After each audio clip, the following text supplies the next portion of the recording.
নদীর পাড়ে রিল নয়, রাজ্য প্রশাসনের সতর্কতার দিনই জলের স্রোতে রিলস বানাতে গিয়ে পাম্পিং স্টেশনে তলিয়ে গিয়ে মৃত্যু হয়েছিল এক কিশোরের। অবশেষে 17 ঘন্টা পর নিখোঁজ কিশোরের দেহ উদ্ধার করেছে পুলিশ। ময়নাতদন্তের জন্য পাঠানো হয়েছে হাসপাতালে। এই ঘটনায় চাঞ্চল্য ছড়িয়েছে দক্ষিণ 24 পরগনার বারুইপুরে।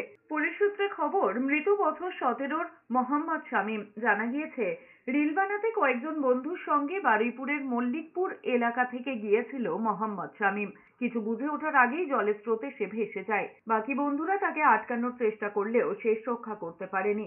এদিকে এই ঘটনা জানাজানি হলে বারুইপুর থানার পুলিশ ঘটনাস্থলে পৌঁছয়। নিখোঁজের সন্ধানে তল্লাশি চালিয়ে অবশেষে তার দেহ উদ্ধার হয়। এদিকে লাগাতার ভারী বৃষ্টিতে নদী উপচে গ্রামের পর গ্রাম ভেসেছে, জলের তলায় চলে গিয়েছে ঘরদোর। এই পরিস্থিতিতে নদীর পাড়ে দাঁড়িয়ে চলছে সেলফি রিলস বানানো। এতে বিপদের সংকেত দেখছে প্রশাসন। বৃষ্টি কমলেও জলের তলাতেই রয়েছে পূর্ব বর্ধমানের বিস্তীর্ণ এলাকা। তার সঙ্গে চিন্তা বেড়েছে মাইথন, পাঞ্চেত এবং দুর্গাপুর ব্যারেজ থেকে জল ছাড়া শুরু হওয়ায়। প্রশাসনের আশঙ্কা, এতে আরো বহু এলাকা প্লাবিত হতে পারে। হাওড়াতেও একই পরিস্থিতি। ডিভিসি জল ছাড়ায় আমতার জয়পুরে বিপদসীমার ওপর দিয়ে বইছে মুন্ডেশ্বরী নদী। জলের তোড়ে ভেঙেছে 4টি বাঁশের সেতু।